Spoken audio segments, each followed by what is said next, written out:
Hey, I'm Allison Olson, branch manager with Fairway Independent Mortgage. A lot of people want to know how much they qualify for, so I'm going to take you through a made up scenario so you can see how I calculate that number. Okay, here's a scenario for my fictitious borrower, Doug.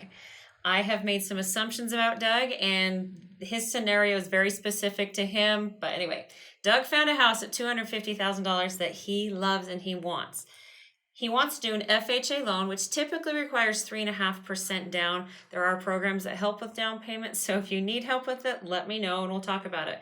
The 3.5% of $250,000 is $8,750. Doug also has a 700 credit score. We're going to assume Doug's rate is 4.125. That's not actually today's rate, but that's Doug's rate for today.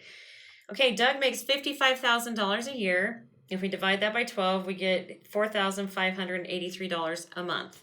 So this is where it gets a little fuzzy. So this 45% is not across the board. We're going to say 45% is where Doug's income gets approved.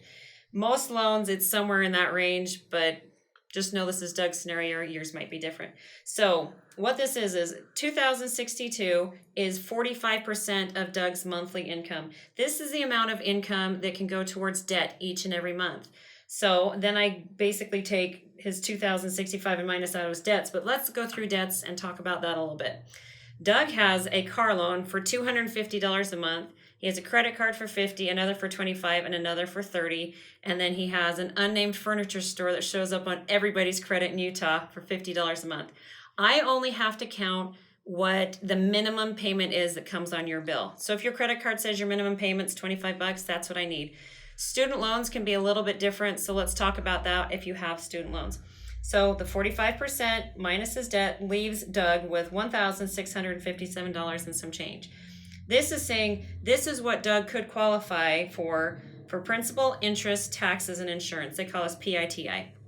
So this is what Doug could use for a house payment.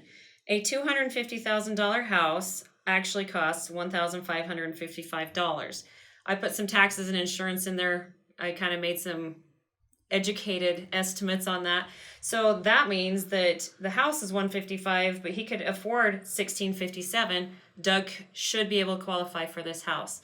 And then the APR is just the total cost of the loan. FHA loans are a little bit higher than conventional loans. We'll talk about that too. But if you need me to run your scenario, figure out what you qualify for, it's really easy. I also am going to include a link to an app in this email that you can run payments and that sort of thing. And it will calculate all of this for you, at least the payment part of it. And then hopefully with what we've done here, you can kind of figure out this number of what you could qualify for. All right, let me know if you have any questions, and we're excited to talk to you soon. Have an awesome day.